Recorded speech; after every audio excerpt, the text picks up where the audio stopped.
여러분 안녕하십니까? 한국사 시간입니다. 자, 오늘 배울 내용 좀 확인해 보겠습니다. 여러분들 그 수능 시험이 이제 끝났는데 수능 시험 끝나고 원격 수업이 계속 진행되고 있습니다. 그 과정에서 이제 원격 수업 일부 많이 하게 되는데요. 오늘 배울 내용 한번 살펴볼게요. 자, 오늘 배울 내용은 3.1운동과 대한민국 임시정부, 그 중에서도 3.1운동의 전개와 그 의의에 대해서 알아보도록 하겠습니다.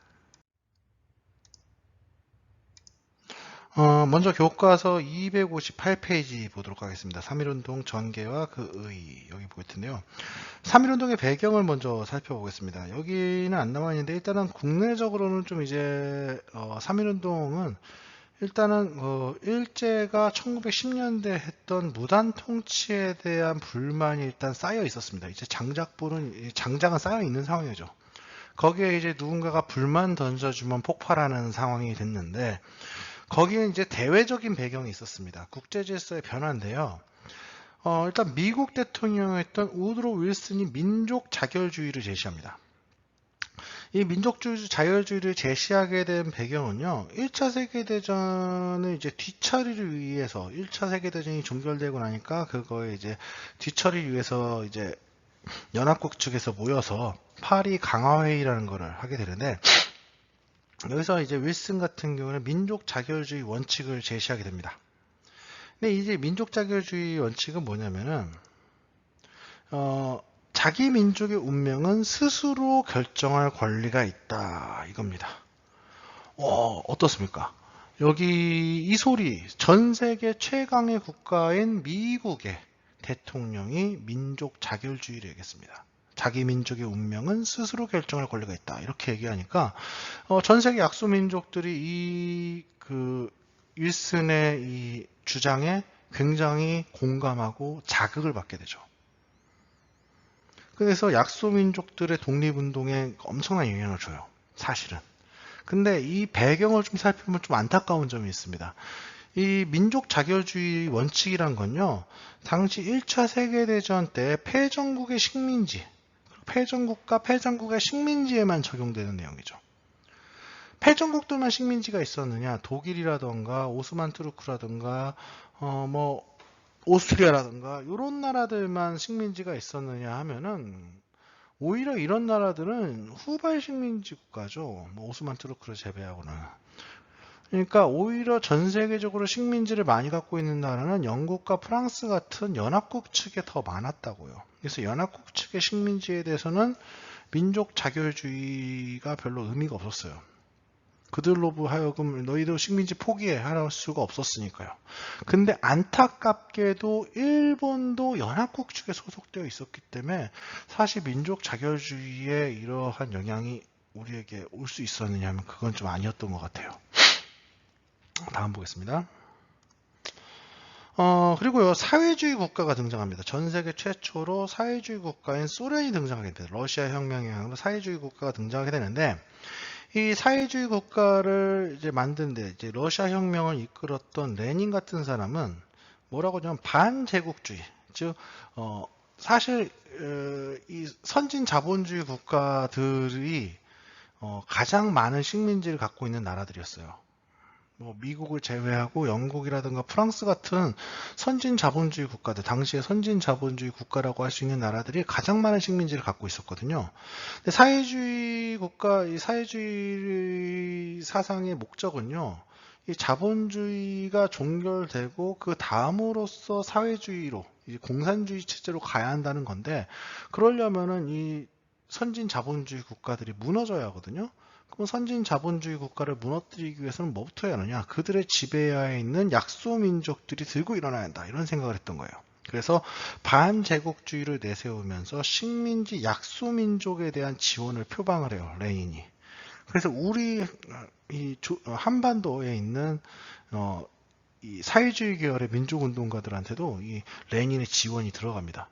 그래서요, 약소민족들 중에 상당수가 이 사회주의 사상에 굉장히 쏠릴 수밖에 없었던 이유 중에 하나가 이 러시아 쪽에서 이 약소민족에 대한 지원을 해준다는 것 때문에 이 사회주의 쪽으로 좀 더 쏠리는 경향이 있을 수밖에 없었다는 거죠. 어쨌든 이러한 상황은요. 이거 독립의 기회다. 우리가 독립의 기회가 왔구나 하고 민족운동가들이 생각하게 만드는 그런 계기가 되었습니다. 국제질서의 변화가요. 자, 국외에서의 민족운동은 어땠느냐? 일단 신한청년단이라고 해서 이 상하이에서 활동하던 정치율 단체가 있었죠. 여러분 기억하실 겁니다. 이 단체 같은 경우는 파리 강화회의의 대표를 파견하게 됩니다. 그래서 대표로서 김규식이라는 사람이 가게 되죠. 당시에 영어에 가장 능통했던 사람이에요. 그리고요, 만주의 독립운동가들이 대한독립선언이라는 걸 발표를 합니다. 사실 대한독립선언은 많이 언급은 안 되는데 이 대한독립선언에 이 서명하고 참여한 독립운동가들은 상당히 쟁쟁합니다. 뭐 신채호라던가 박은식, 박용만, 안창호 이런 사람들이 참여를 했던 독립운동 선언서입니다. 그리고 이거에 영향을 받고 도쿄 유학생들이 28 독립선언이라는 걸 발표를 하게 되죠. 교과서 258페이지 왼쪽에 28 독립선언이라고 있지 않습니까? 자, 그리고 이 국외 민족운동뿐만 아니라 국내에서도 이런 움직임이 나타나게 되는데 일단은 종교계를 중심으로 해서 거족적 민족운동이 준비되고 있었습니다. 왜 하필 선생님 왜 종교계죠? 왜 종교단체? 여러분 3.1운동 보면 민족운동 지도자 33인 보면 대부분이 종교계열의 지도자들이에요. 왜 그랬을까요? 왜 종교계열이 나섰을까? 이게 일본이요. 을사조약 맺은 다음부터 한국인들의 단체를 조직하는 결사의 자유를 막습니다. 그러니까 한국인들이 공공연하게 정치 운동을 하거나 뭔가 단체를 조직할 수가 없었어요. 그러다 보니까 뭔가 구심점이 될 만한 조직이 사실 종교 쪽밖에 없었던 것이 사실입니다. 그래서 종교계에 몸을 담고 있던 지도자들이 중심이 돼서 이 민족운동을 준비하고 있었는데 이 1919년 1월에 고종이 죽어요. 근데 이 고종이 죽으면서 어떤 이야기가 돌게 되냐면은 고종이 독살을 당했다는 이야기가 돌게 됩니다.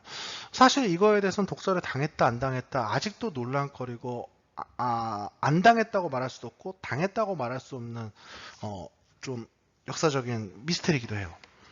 근데 어쨌든 이 고종이 죽고 독살을 당했다는 이런 독살설은요.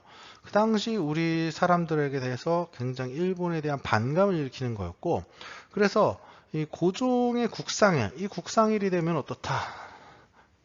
많은 사람들이 이 서울로 모여들 거 아닙니까? 이 고종의 국상에 참여하기 위해서.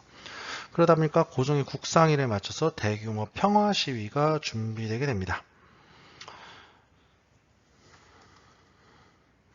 그리고 종교계 얘기를 하면 이 종교계 인사들이 정말 엄청나게 망라되어 있습니다. 뭐 천도교 계열, 뭐 기독교 계열, 불교 계열, 뭐 이렇게 되어 있죠.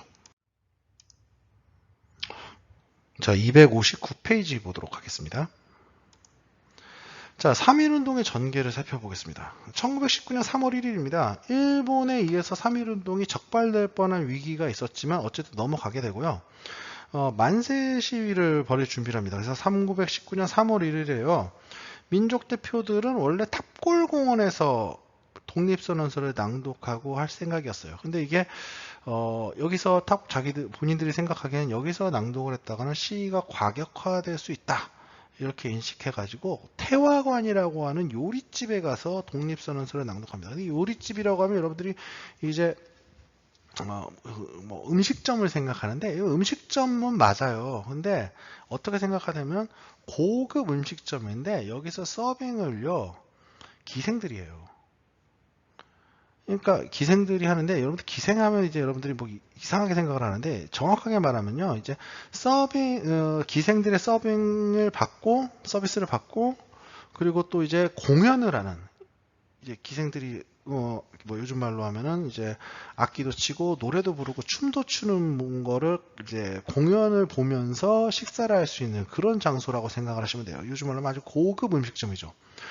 근데 이 고급 음식점이었던 태화관에서 독립선언서를 낭독을 합니다. 그리고 종로경찰서에 전화를 걸어서 독립선언을 했다. 이렇게 이야기해서 민족 대표 33인이 체포를 당하죠. 근데 이제 탑골공원에서는 이제 민족 대표를 기다리고 있었는데 민족 대표가 안 와. 근데 이거엔 여러 가지 설이 있어요. 민족 대표들이 이제 탑골공원을 갔다가 태화관을 갔는데 이제 뭐 학생들의 항의를 받아가지고 뭐 이런 얘기도 있고 안 와서 기다리다가 학생이 낭독을 해서 시작됐다는 이런 얘기는 있지만 어쨌든 누군가에 의해서 독립선언서가 낭독이 됐고요. 그리고 거리에 있던 시민들은 독립만세를 부르면서 쏟아져 나가게 되는 겁니다. 그래서 독립선언서가 발표되면서 비폭력 평화 시위가 시작됩니다. 태극기 들고 만세 부르는 게 그게 끝이죠. 근데 이렇게 시작된 독립선언서에 의해서 시작된 만세운동은요, 전국의 주요 도시로 순식간에 확산이 됐고요. 이 시위에는요, 학생, 교사, 상인, 노동자 등이 다양하게 가담을 하는 그런 모습을 보입니다. 전 국민이 가담하는 모습이었죠. 그러다 보니까 만세 시위가 이게 학생을 중심으로 확산되다 보니까 이 일제는 어떻게 하면 학교에 대한 휴교령을 내립니다. 학교 쉬어! 나오지 마! 이렇게 하는데 또 이제 지방에서 올라온 학생들이 있었지 않습니까? 지방에서 올라온 학생들이 있다 보니까 그 지방에 올라온 학생들이 학교에 있을 수가 없잖아요. 그래서 자기 고향으로 낙향을 하게 되면서 이 만세 운동 소식이 전국적으로 퍼지게 되면서 더 확산되는 모습을 보이게 되죠. 대표적인 사례가 볼까요? 그 당시 이화학당을 다니고 있던 유관순. 이 사람이 이제 고향이 이제 병천이란 말이에요. 천안 쪽에 있는. 그래서 천안에 내려가 가지고 또 만세 운동에 참여하게 되는 결과를 낳게 되죠. 그리고 이 소식은 해외에도 전해져 가지고 해외에서도 만세 시위가 대대적으로 전개되었다. 이런 얘기 나오죠. 근데 이런 만세 운동은요, 그냥 평화적인 시위로만 계속 가지는 않았어요. 왜냐하면 약간의 변화 양상이 있죠. 전반적으로 놓고 보면 3.1운동 양상 변화가 있는데 어떻게 변하느냐. 맨 처음에는 도시를 중심으로 일어났다가 점차적으로 아까도 말했듯이 뭐 학생들이 고향에 가기도 하고 도시의 소식이 전해지기도 하면서 농촌으로 확대되어 가면서 시위 양상이 변화합니다. 그럼 어떻게 변화하느냐. 어느 쪽이 먼저라고 얘기하겠죠. 일단 일제는요, 이러한 시위에 대해서 굉장히 무자비한 탄압을 가합니다. 총포를 발생하고 체포를 하고 강제해산을 하고 무차별 사격을 하고 이러다 보니까 무자비한 탄압이 벌어지는데 이러다 보니까 농민들도 이에 저항해 가지고 농민들이 식민 통치 기관들을 습격하는 겁니다. 뭐 대표적인 것들 뭐 경찰관서라든가 헌병대라든가 면사무소 이런 뭐 식민 통치 기관을 습격하고 파괴하는 일들이 벌어지죠. 그러니까 즉 이 얘기는 뭐냐면 점차적으로 평화 시위에서 무력 투쟁으로 점점 변화하게 되었다는 겁니다. 교과서 보면 이렇게 나와 있지 않습니까? 맨 처음에 독립선언에서 서울을 중심으로 비폭력 평화 시위가 시작됐다가 각 도시로 퍼지고 이것이 농촌 지역으로 확산되면서 특히 무력 투쟁 운동으로 변하게 되었다. 이게 3단계를 거치면서 갔다. 이렇게 얘기할 수 있겠습니다. 자, 260페이지 보도록 하겠습니다. 빠르죠?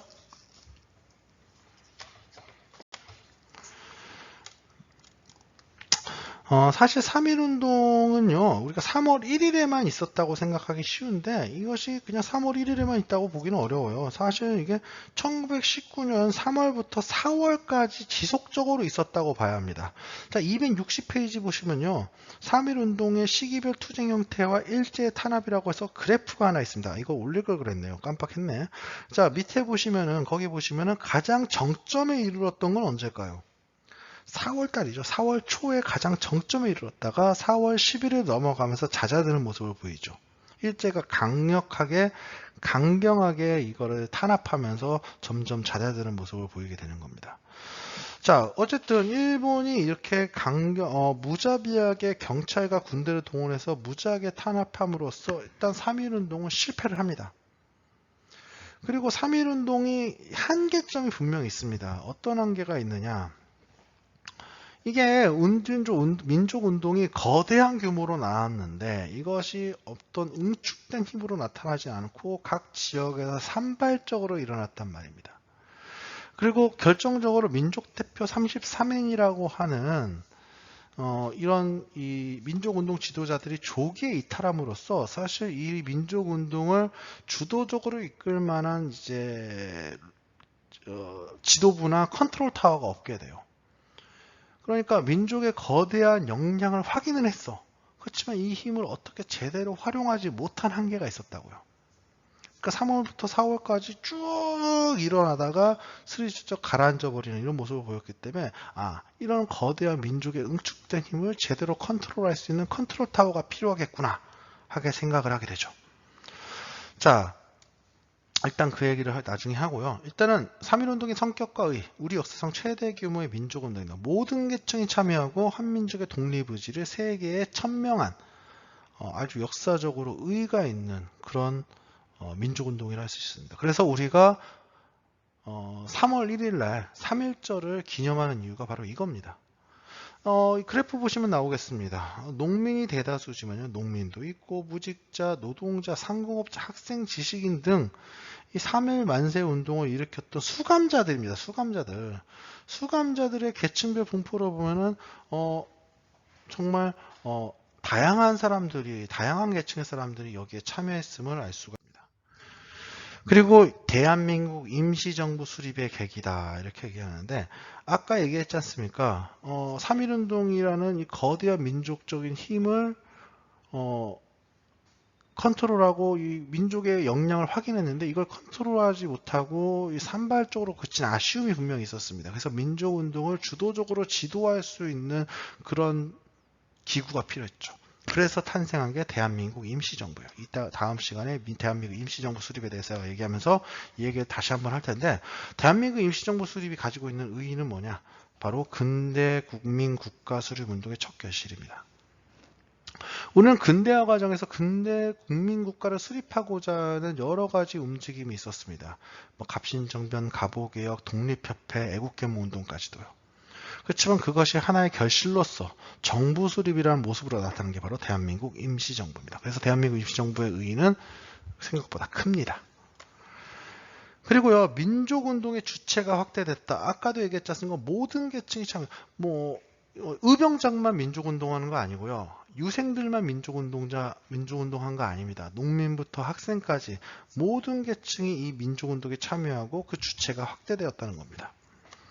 그리고 학생, 농민, 노동자들이 참여함으로써 다양한 민족운동의 전기를 마련했고 민족운동의 성격도 이때부터 어느 한 방향뿐만 아니라 다양한 방향으로서 민족운동이 발생하게 되는 거죠.